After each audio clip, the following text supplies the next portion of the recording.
정우택 원내대표님 안녕하세요. 네, 안녕하십니까. 일단 그 특활비 얘기하기 전에 세월호 6월 은폐 사건 얘기부터 좀 했으면 좋겠습니다. 네.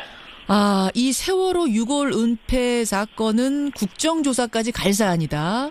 김영춘 해수부 장관 해임해라. 이것까지 요구하셨네요. 네. 네, 지금 말씀하신 것처럼 6월 은폐 문제는 결코 가볍게 넘길 수 없는 문제다 이렇게 보고 있고요. 예. 이건 정말 국정조사감이다 이렇게 보고 있습니다. 그 이유는 우선 첫째 인륜적인 측면에서 볼 때 미 수습자 합동 연결실 직후에 6.25 존재가 있다는 것을 밝혔거든요. 예. 그래서 이것은 아마 국민과 유족 가슴에 몇 번 더 아프게 한 사건이 아닌가 이렇게 보고요. 정치적 측면에서 보더라도 이 1,000억 원의 이 혈세로 16,000톤급에 달하는 이 세월호를 인양한 이유가 진상 규명과 함께 미 수습자의 유골을 찾는 데 있는 거 아니었습니까? 그렇죠. 따라서 이번에 유골 은폐는 결코 가볍게 넘길 수 없는 문제다 이렇게 보고 있습니다. 맞습니다. 가볍게 넘길 수 없는 문제 맞아요. 근데 세월호 유족들은 이런 말씀을 하시더군요. 뭐 그런 비판 할 수 있지만 그게 자유한국당이 할 비판은 아닌 것 같다. 왜냐하면 그동안 세월호 진상규명에 그렇게 소극적이었던, 심지어는 방해가 되는 말까지 해왔던 자유한국당이 지금 그런 비판을 할 자격이 있느냐?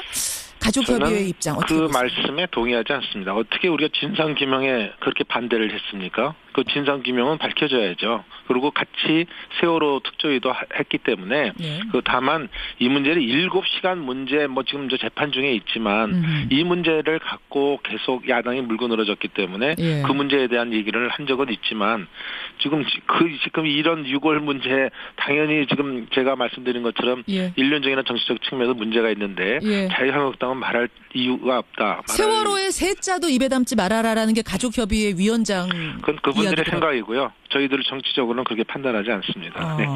민주당 입장은 뭔가 하니까요.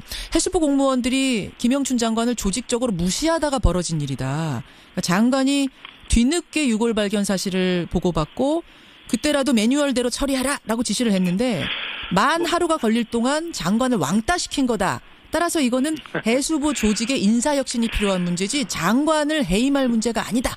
어떻게 저는 보세요? 아침부터 웃음이 나오는데요. 민주당이 만약 그 말을 했다 그런다면 장관을 조직적으로 해수부 공무원들이 무시한 일이다. 그럼 장관은 뭐 하는 사람입니까? 장관은 리더십도 없는 문제, 이게 더 큰 문제라고 저는 보고 있고요. 또 저도 장관을 해봤지만 장관의 책임이라는 것은 정치적 책임을 지는 것입니다. 따라서 그런 정치적 책임을 조직에다 전가하는 거, 그건 옳은 일이 아니죠. 민주당이 누워서 침 뱉기 이런 말씀을 하고 있다 이렇게 봅니다. 그러니까 왕따라는 게 맞다 하더라도 그것도 문제다라고 보시는 거예요. 리더십의 문제. 왕따라고 하는 것도 우선 웃기는 얘기고요. 장관을 조직에서 왕따시켰다는 말이 이 대한민국에서 나온다는 게 웃기는 소리 아닙니까? 지금 웃긴다는 말을 너무 여러 번 하셨어요. 정말로 웃기시나 봐요. 아침부터 좀 웃음이 나온다 이렇게 생각이 됩니다. 해수부가 지금 웃기게 돌아가고 있다. 네, 정말.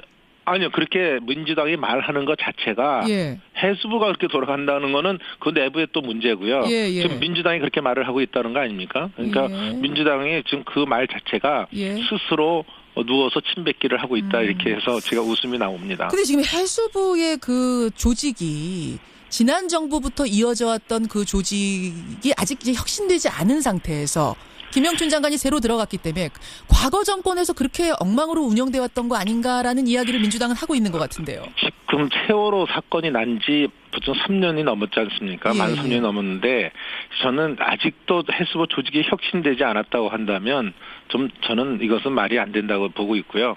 저도 해수부 장관을 한 사람입니다. 근데 그렇죠. 제가 해수부 장관 할 때는 전혀 그런 조직이 아니었거든요. 그러니까 지금 들어가서 얼마 안 됐기 때문에 혁신이 안 됐다 이런 핑계를 대는 것은 그것은 장관으로서 또는 책임지고 있는 정부 여당으로서 할 소리가 아니다 이런 말씀을 드립니다. 그럼 해임 요구는 여전하다 이 말씀이세요?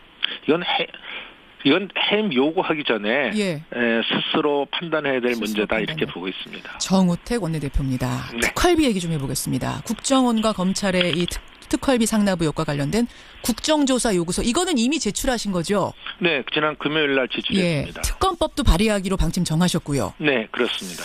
보니까 3가지 정도가 있습니다. 검찰 법무부 특활비 관련된 의혹, 또 노 전 대통령 부인 권양숙 여사가 특활비 사용했다는 의혹, 또 김대중 노무현 정부의 쪽에서도 국정원 특활비를 장납받아 쓴 거 아니냐, 요 의혹 이런 것들을 조사해달라는 건데 지난 금요일에요.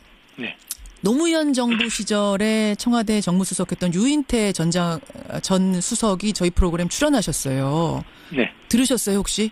듣진 못했습니다만 간접적으로 듣고 있습니다. 네, 내용은 들으셨죠? 네. 노무현 정부에서는 수석들 청와대 특활비조차도, 그러니까 국정원 특활비는 말할 것도 없고 그건 없었고 청와대에서 쓰는 특활비조차도 기록을 다 하고 썼답니다. 특활비라는 게 기록 안 하고 써도 되는 건데 그조차도 기록하고 썼을 정도로 투명하게 운영됐다라고 말씀하시던데 근데 의혹이 있단 말씀이세요? 네, 그렇습니다. 지금 저 대통령 기록물 중에 비공개로 분류된 내용은 30년이 지나야 공개가 가능합니다. 예, 예. 현행법상이요. 예. 그래서 이 국정원 기록원에 보관되어 있다 하더라도 지금 볼 수가 없는 거죠. 그럼 지금 볼 수가 없으면 그 말을 어떻게 신용하고 믿겠습니까? 무슨 의미가 있는지 저는 반문하고 싶고요.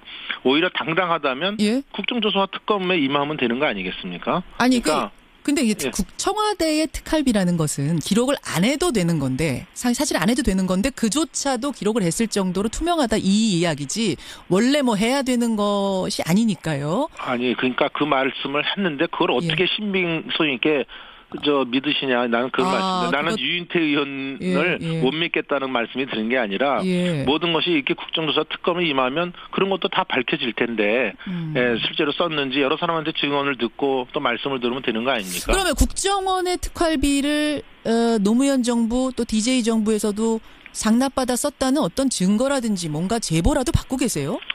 지금 예를 들면 지금 저희들이 의혹을 갖고 있는 것 중에 김홍업 씨, 그러니까 그 DJ 대통령의 그 둘째 아드님이시죠. 그 김홍업 씨 계좌에서 국정원 계좌 수표가 출납됐다는 경위가 있다는 의혹이 있습니다. 또 그 김옥두 전 의원의 부인이 국정원 계좌 수표에 출납 경위가 있었다. 이런 그 의혹도 지금 있거든요. 의혹을 어떻게 얻으신 의혹일까요? 그거는 계좌의 문제면 이미 보도가 나온 얘기입니다. 제가 지어낸 얘기가 아니고요. 그러니까 보도를 통한 간접 의혹 말씀하시는 거군요. 그래서 이런 어떤 개인적인 이런 것보다는 그러면 그 지금 그 김대중 정부의 국정원에서 특수활동비를 규모가 얼마고 사용 용치가 어딘지 일반적인 걸 한번 들여다보자 이거예요. 그러니까 지금 이번에 이 보수 정권에 대해서 10년만 들여다보지 말고 만약 하면 원조 적폐가 될 수도 있는 혹시 김대중 정부라든지 노무현 정부 때의 특수활동비 규모나 사용처를 특검이나 국정조사를 통해서 들여다보면 되는 거 아니겠습니까? 네. 물타기라는 의혹이 나오는 건 아시죠? 그러니까 지금 이미 박근혜 정부 때부터 시작을 해서 조사를 하다 보니까 이 이야기까지 간 건데. 이건 물타기가 아니고요. 어떻게 특정 시기에 특정 그 기간만 조사 대상으로 하느냐 말이에요. 이게 원래 원조 적폐에 대한 모든 것을 드러내놓고 이것이 잘못됐다는 걸 해야 그것을 누구든지 진정성 있는 게 믿는 것이지 보수 정권만 들여다보겠다. 그 앞에는 안 들여다보겠다. 그게 형평성에 맞는 얘기입니까? 그건 물타기하고 전혀 상관이 없는 얘기입니다. 검찰이 일부러 안 들여다보겠다 이런 건 아닌 것 같고 박근혜 정권의 국정농단을 조사하다가 이제 나오는 것부터 시작하는 게 아니겠습니까? 저는 그거는 우리 김현정 앵커의 저는 변명은 아니고 그쪽 얘기를 하고 계시다 이렇게 저는 듣습니다. 그쪽에서 검찰에선 그렇게 얘기를 하던데 자유한국당이 볼 때는 그렇지 않다. 하는 김에 다 해야 된다. 자유한국당이 보는 게 아니라 일반 상식적으로도 보세요. 왜 이렇게 되면 자꾸 표적 수사, 정치 보복의 의미를 갖는 그런 의혹을 받을 수 있다. 이런 점에 대해서 말씀을 드리는 겁니다. 그래서 이것은 국정조사까지 해야 된다. 보고서 제출하신 상황. 정우택 원내대표님. 네. 지금 시간이 한 1분 30초 남았는데 요거 하나는 좀 확인하고 갔으면 좋겠습니다. 네. 바른정당의 유승민 대표가요. 중앙일보하고 인터뷰를 했습니다. 어떤 얘기를 했냐면 국민의당뿐만 아니라 한국당과도 통합 논의를 하고 있다. 그러니까 지금 유승민 대표가 꿈꾸는 건 말하자면 3당 통합을 꿈꾸고 계시는 것 같아요. 그러면서 11명, 바른정당의 11명이 나가서 자유한국당에 복당하는 그런 형태가 아니라 당대당 통합, 그것도 국민의당과의 3당 통합을 생각하고 있다라는 이야기를 했습니다. 어떻게 생각하십니까? 저는 국민의당과 바른정당이 합쳐질 수 있다는 것은 이념적 간극이 너무 크기 때문에 결코 쉬운 일이 아니다 이렇게 생각합니다. 특히 지금 제가 듣기로는 국민의당의 의원들께서도 일부 중에는 이 정책 연대하는 것까지도 이건 바른정당과 할 수 없다 하는 이런 것을 얘기를 하고 있지 않습니까? 그래서 이것은 쉬운 일은 아니다. 그렇지만 어떤 의미에서 이 문재인 정부의 어떤 독선독주를 막기 위해서 보수 통합의 큰 틀에서 자연스럽게 보수가 뜻을 하는 사람끼리 합류하자. 이런 의미로 저는 받아들이고요.